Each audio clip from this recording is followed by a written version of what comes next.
Hi, my name is Mackenzie, and today I'm going to discuss malaria, what I call the buzzing killer. The name of the pathogenic organism is going to be discussed as well as what it is. So, malaria is a mosquito-borne febrile disease caused by malaria parasites. Plasmodium is the pathogenic organism. When you break the word malaria down, mal means bad and area means air. It is a protozoal infection. The life cycles of Plasmodium species involve development in a blood-feeding insect host, which then injects parasites into a vertebrate host during a blood meal. So malaria is found in about 100 countries in the world. It is most prevalent during warm and humid environments. Optimal temperature and humidity for the development of the parasite is warm weather with about 60% humidity. So think tropical and subtropical countries. Nearly 290 million people are infected with malaria each year, and more than 400,000 people die of the disease. It is most common in sub-Saharan Africa, South and Southeast Asia, the Pacific Islands, Central America, and Northern South America. So the next slide is a picture of how the pathogen looks under a microscope. Next, we will discuss the structure and life cycle of the Plasmodium. So this disease is caused by members of the protozoan genus Plasmodium, which is a widespread group of sporozoans in which parasites affect the human liver and the blood cells. There are 4 species of malaria parasites. There's Plasmodium falciparum, Plasmodium vivax, Plasmodium ovale, and Plasmodium malariae. So in the next diagram, you're going to see a life cycle that I have drawn. And this is where I'm going to explain that. So a malaria infection begins when an infected female Anopheles mosquito bites a person, which injects Plasmodium parasites in the form of sporozoites into the bloodstream.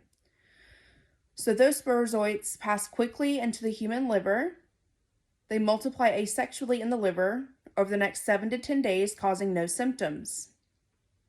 They are then released from the liver cells and vesicles, journey through the heart, and arrive in the lungs, where they settle within lung capillaries.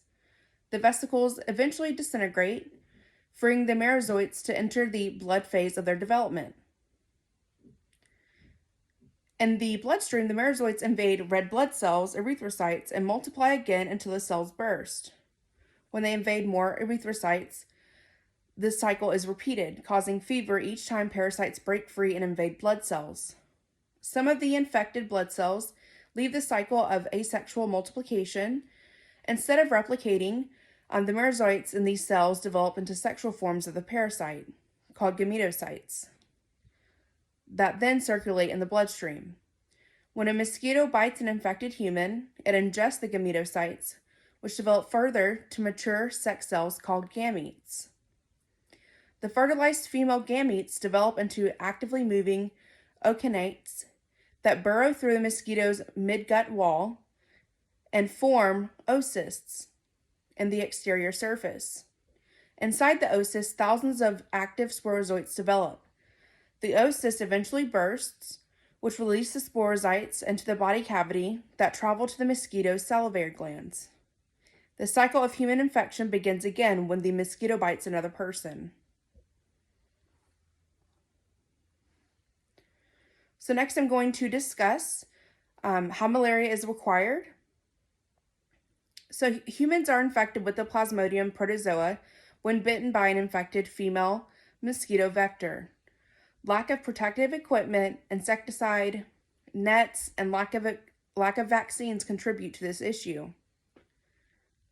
So next you will see a diagram of the female mosquito that carries the disease.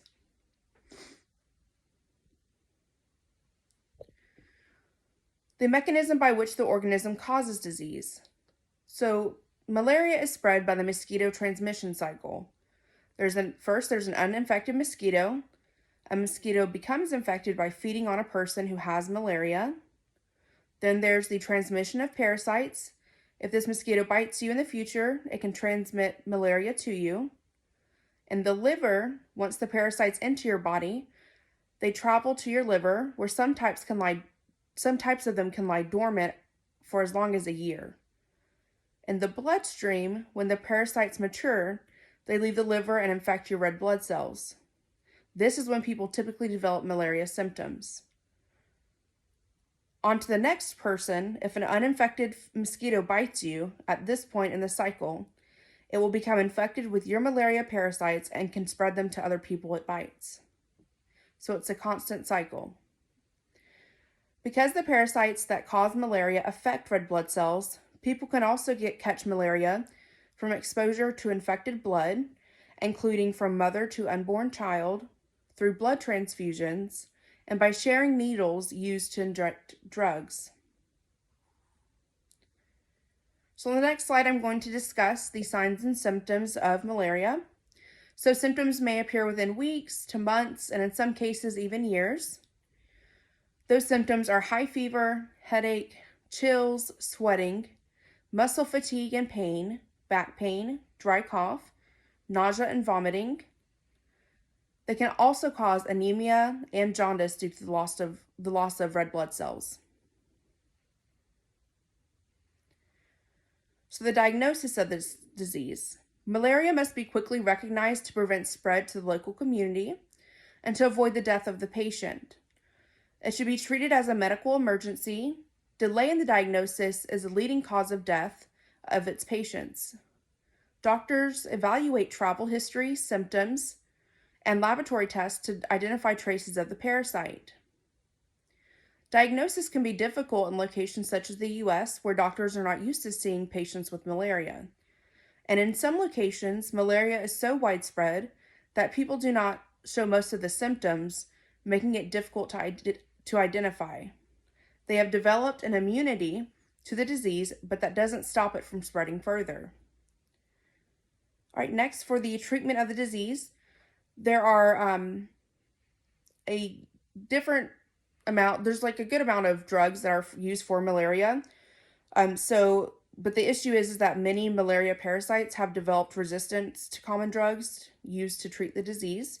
So they're constantly researching on new vaccines and treatments so that they can stay on top of the amount of people that are infected. So the anti-malarial drugs, chloroquine phosphate, artemisinin combination therapy, which is when 2 or more drugs are used to work against the parasite, Coartem and Malarone are common drugs that are used to treat. There are 2 types of vaccines that are currently being used in research. So you have the anti-infection vaccines, which are called AIVs, which are meant to prevent infection in people bitten by an infected mosquito. And then there are transmission blocking vaccines, TBVs, which aim to prevent the mosquitoes from becoming infected with malaria parasites when they feed on infected people. So next, we're going to discuss the prevention. To prevent this disease, World Health Programs distribute preventative drugs and insecticide-treated bed nets to protect people from mosquito bites. Most of them, you've probably seen them in commercials before. They are usually white nets that are draped over their beds, and they sleep within the nets so that they don't get bitten while they're asleep. And then a partially effective vaccine is being piloted in a few African countries, but there's no vaccine for travelers.